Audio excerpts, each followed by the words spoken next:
Welcome to the realm of heroes and monsters. Story time with your host, AP Fuchs. Stories of intrigue, stories of horror, stories of superheroics, stories of monsters. Get ready, the thrill ride begins. Welcome to a new episode of the Realm of Heroes and Monsters Story Time with me, your host, the terribly beardy AP Fuchs. So here we are, all scruff and gruff and doing an intro. But anyway, if you're watching this on YouTube, you can see the scruff. If you're just listening to it, imagine like Gandalf on a bad day. So that's where we're at. But I'm having a good time. Today, the day I'm recording this is a Saturday, so this morning I sent off the final issue for my Year 7 goof that I did with the newsletter, and I apologize to everyone for that again. The good news is, next week we will be getting into issue 2 of Year 8, so therefore issue 1 had gone out, a mistake had been caught, and now we're going into number 2. So the good part is, at least, the first issue, the intro issue of every newsletter year is always just that, an intro issue, right? So the good part is, come next newsletter, we get to have like getting into Year 8 as it's supposed to be, because we're changing format, doing things up. So I invite you to go to canisterx.com or apfuchs.ca and sign up for the newsletter, because we're getting down with the new newsletter year. So anyway, I want you guys to stick around till after the credits, because I have a question I'm going to pose that I'm genuinely curious about. And I'll touch on it when I talk about story before the story, but more specifically, I'm going to get into it after the credits. So for right now, let's get into story before the story, because this one, well, it's good for the overthinkers. Let's put it that way. Let's go.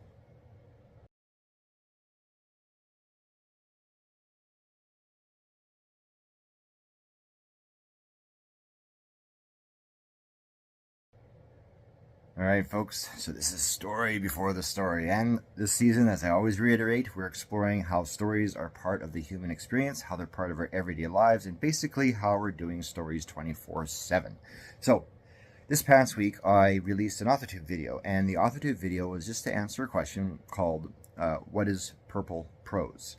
And I give a quasi longer answer in the video, plus it's more directed towards writers, because purple prose is something you're supposed to avoid.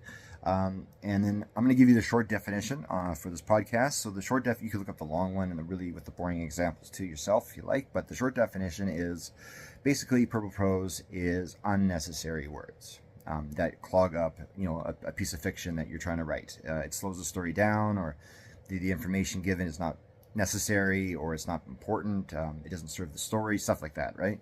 So it got me thinking. I thought to myself, purple prose. Yeah, like every writer makes that mistake. But then I also think, I wonder if we as people make that mistake, right? Like when we're experiencing something, whether it's in the present or whether we're recalling something from the past, how much superfluous information are we adding to that particular story?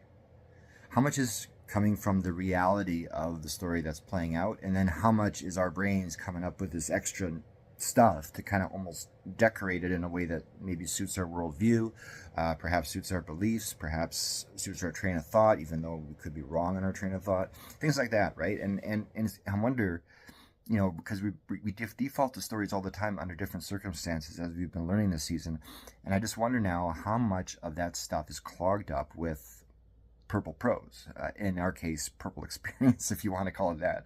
So it got me thinking, and then it kind of gave me a scary thought too, because I thought, well, if I'm recalling an event, or if I'm telling myself a story about something to work, an issue out or whatever, and I'm adding in purple prose, well, one, that's overthinking, and we all know that overthinking can lead to problems, because if you're overthinking, you're actually slowing down your thinking, and therefore you're not running fluidly, therefore you're not going to come to a proper conclusion. But that's a whole other thing.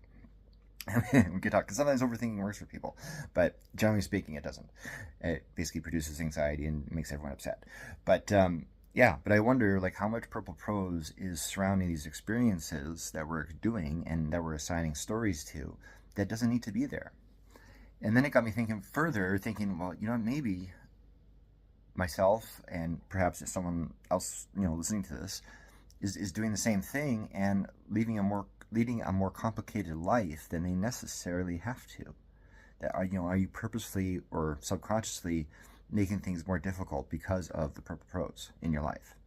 And I don't know, to me that seems to be almost like a call to action, a self-action, to stop and do some reflection time and take a look at that and see if that's the case. Are you bogging yourself down with purple prose in your life? Are you bogging your memories down with purple prose that doesn't belong there? Are you bogging even your dreams, for crying out loud? Like, is there purple prose in there? It's possible, so yeah, I mean, this might be a call to action for some of us who need to streamline, especially those of us who have, very active minds and very busy heads, and we're always thinking, analyzing, and all the rest. And yeah, anyway, it's a chance to just stop, basically literally cut the crap out of your life and keep it simple and straightforward. So anyway, that's the story before the story. Is I want to talk a bit about purple prose and how we might be accidentally applying that to the various ways we tell ourselves stories. And if that is the case upon self-reflection, then of course that becomes a self-project, and here's hoping for the best that we cut that junk out so we can live a more simpler life, at least on the inside. Because in that case, if that happens, then we actually lead a calmer life, a less stressful life, an easier life, despite our obligations and or tasks not changing. But if you get some of the clutter out of the way, we all know an organized desk is easier to work at, right? Right. Okay, now, let's get into story time. Oh yeah.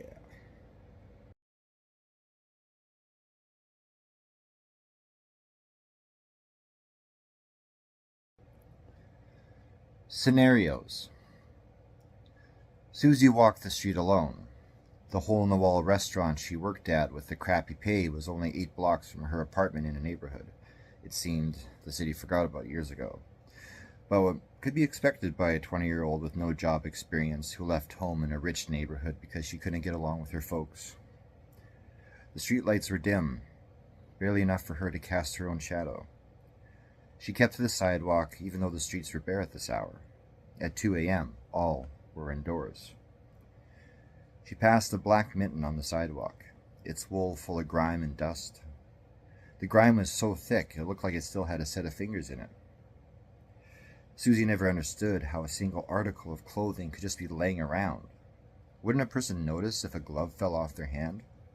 Or, later, if they reach into their pocket to get it only to come up empty? Why leave it? Why not retrace your steps and find the damn thing? Guess people in this area could afford to lose things despite, it seemed, that most could barely afford to keep dinner on the table. No sooner did her curiosity about the mitten fade did she find a shoe on its side 1 pace over to the right. It was old, cracked leather. Its shape looked fancy, something higher end, which was out of place here. She took a closer look and noticed a pale gray bump topped with dark brown partly sticking out of its top. She squatted down and righted the shoe. Her stomach lurched. The gray and brown sticking out its top? It was a foot, still inside of it. Her first instinct was to bolt and get the hell out of there. Her second was to call 911. As she reached for her phone, she imagined a person violently tripping and falling, snapping the bone above their ankle so badly it shot forth from the skin, nearly severing the foot on its own. Then, in a fit of panic, the person trying to hobble away only to further aid cutting off the foot and losing it altogether. No blood trailed down the sidewalk, so that wasn't the case. Then she thought of Saw, and someone copying the end in some weird suicide attempt, the blood loss alone being enough to do them in. Why out in public, she didn't know, but, again, no blood around the area, just a severed foot stuck in a shoe. The image of a brown truck struck her mind's eye with some crazed cycle behind the wheel and him tossing the shoe out his window as if it was his way of disposing of the chopped-up body with bits and pieces of some poor soul scattered throughout the city. Susie thought back to the mitten and the caked-on brown grime. Was a hand really still inside of it? She stood, wanting to go look, but her legs wouldn't let her move. If there was a hand in there, she didn't know what she'd do. Probably freak out, perhaps even pass out. That shoe, that foot. Her mind wandered to where she watched as a man pinned someone to the ground and sawed away at the person's foot with a hacksaw. Her mind traveled to a black car pulling up to the sidewalk, 2 big, mob-like guys coming out and nabbing a person and stuffing them in the trunk, only to slam the trunk down while the person's foot was still hanging out. cutting it off. You have to stop, she thought. Get up, move on, call for help. The shoe, the foot, no blood. A random body part laying in the street. A part of her wanted to remove the foot in morbid curiosity. Another part wanted to, well, throw up. Stop it. She stood, turned from the shoe, and spewed chunks of her fries and gravy dinner onto the sidewalk. When she straightened, she heard footsteps behind her, and in her pukey daze envisioned the shoe hopping toward her. She needed to call 911. Susie put the phone in front of her ear, and then drew it back, realizing she was doing it wrong, and then put the phone in front of her face, and through teary-eyed vision punched in 911, arms wrapped around her and pulled her backward. She fell to the ground and landed on her ass, then was forced to lie flat by two gloved hands on her shoulders that pushed down from such force, and she dropped the phone. Crimson stains on a rusty knife passed before her eyes. A low voice spoke and penetrated her soul. Time to make a pair.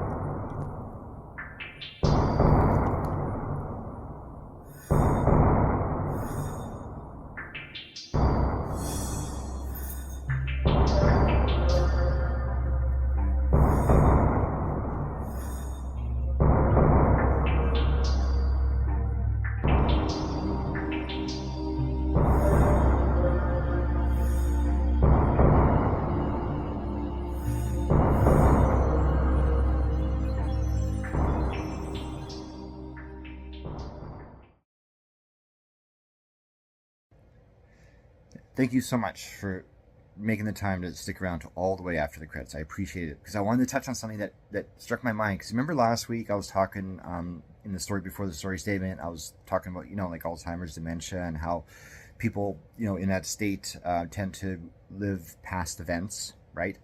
And that really got me thinking, because I know from experience that these events, when you hear someone say with dementia reliving a past event from 40 years ago, some of these facts can be validated.